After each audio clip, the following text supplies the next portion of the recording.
So I'm going to do a power up test first, where I start all these.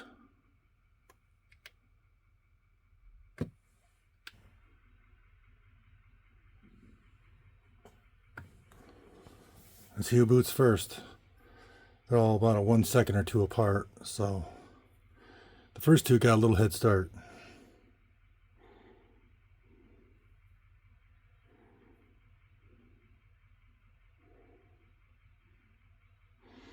The D9's on the left, the D9s is in the middle, and the 919 is on the right.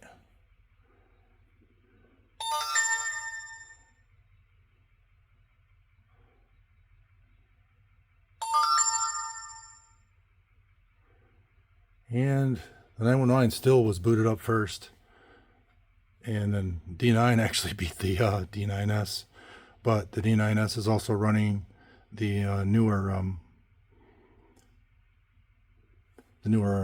app. These two are running the same main screen, and you'll see the far one isn't. The brightness on the 919 is really good. I mean, you can probably see it right there, and if you look over, these are just a little bit dimmer. The D9 is the worst. It's got a contrast kind of thing that doesn't really look really clear. The resolution's higher on the 919. So I'm kind of focusing on the 919 right now as my plan. So let's get on the screen here so we can see what's going on. I'm going to scan vehicle, which is actually running outside right now. Get this straightened out a little bit.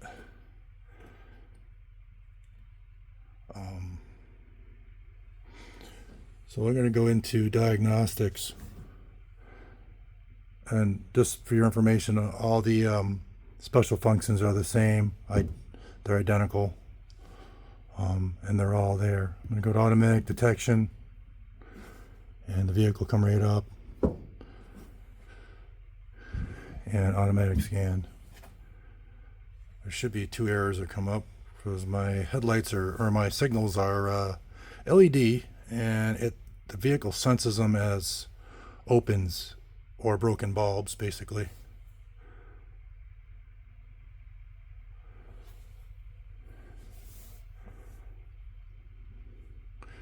It's about twice as fast as my the regular 9s, the 9 and the 9s. I mean, they're very slow. I don't have a lot of patience. This one's just about done already. And we got that voltage in the corner everybody was requesting. Here's my list. Video display output. I can't watch video on this TV, so on this radio, so I don't know why it even does that. I'm just going to clear these, and it clears them really quick. Done. So now I'm going to go back. Exit the scan. I'm going to go to system selection. Actually, I'm going to go way back. I'm going to go to manual, find the vehicle, and this menu is working really fast compared to what I'm used to. If you're familiar with the diesel engines, they got that emission system on them, DPS system, and I have to babysit that quite a bit. So I'm going into the one on the Duramax right now.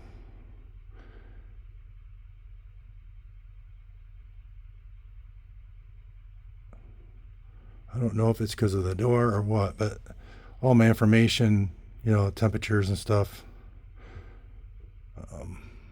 engine RPMs right there. It's live. It's reading it to me live.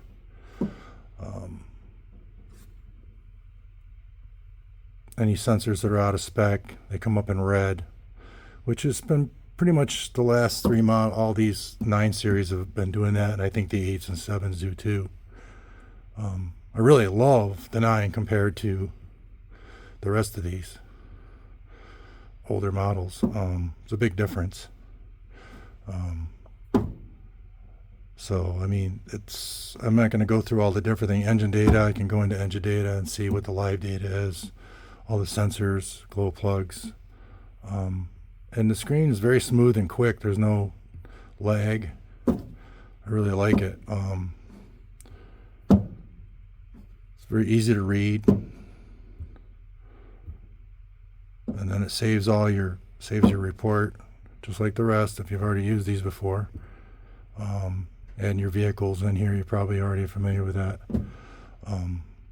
The settings, I like the settings on both the 9S and that. You can go right in here. If you're driving the car and it gets dark out, you can quickly turn the brightness down so you can actually see the screen.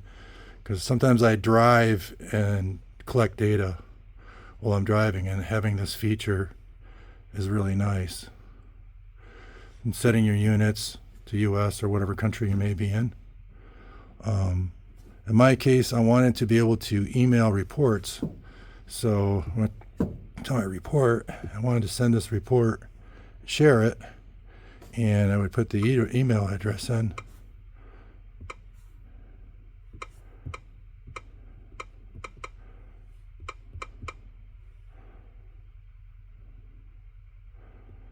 And I just send it, and it uses my Outlook that I installed in here now, because the factory one isn't working that good for me.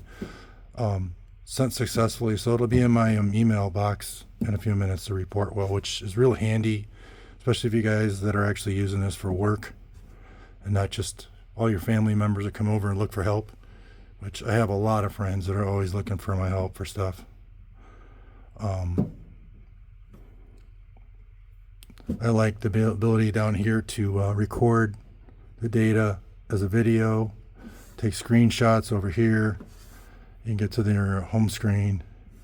You can go in your gallery and get any videos you saved. I mean, it's really handy in that way. So I'm going to show you what came in the box. So I'm going to zoom back out real quick here. I took it out of the box because by the time I flipped everything out of the box, it would take a while.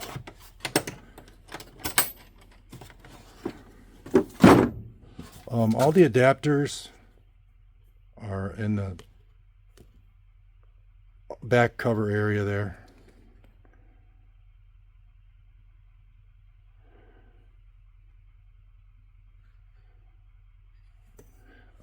So it comes with a charge adapter that's pretty small. It's several amps at 12 volts. It charges faster than a cigarette lighter adapter in your car.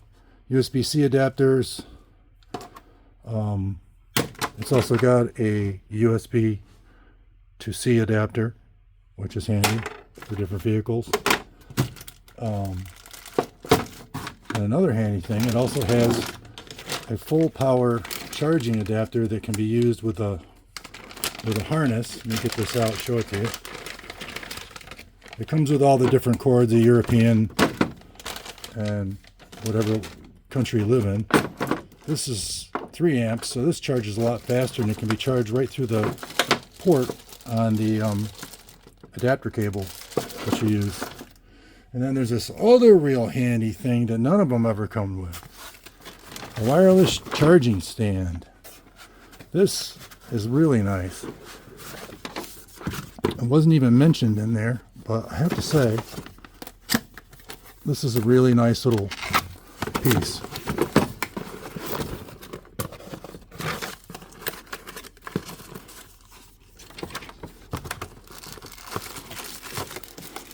No, I didn't do any editing on this whole thing. I just pulling it out and winging it here. So the stand takes the device and charges it right in the stand. You just plug it into the power unit. You can use the 3 amp plug right here, which will go right in here and give you the faster charging. Leave it on your workbench. I got a rather large tool bench here, toolbox. I'd probably leave this right on the corner and set the unit right in there and charge it right off that. It charges a lot faster.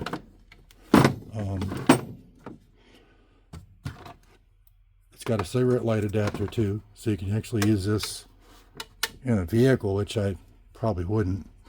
I use a laptop bag to keep, when I take this with me, I use a laptop bag to put this in and bring with me. And I really like that because it protects it from getting damaged. I use a really small, like a tablet or a laptop bag to protect the screen. Because bringing this large case along, it's big. So I leave that on top of my tool cabinet here. It's just too big. And so I will be doing further updates on whatever I find out, or if anything is giving me any trouble. I haven't had any issues. It updated very fast.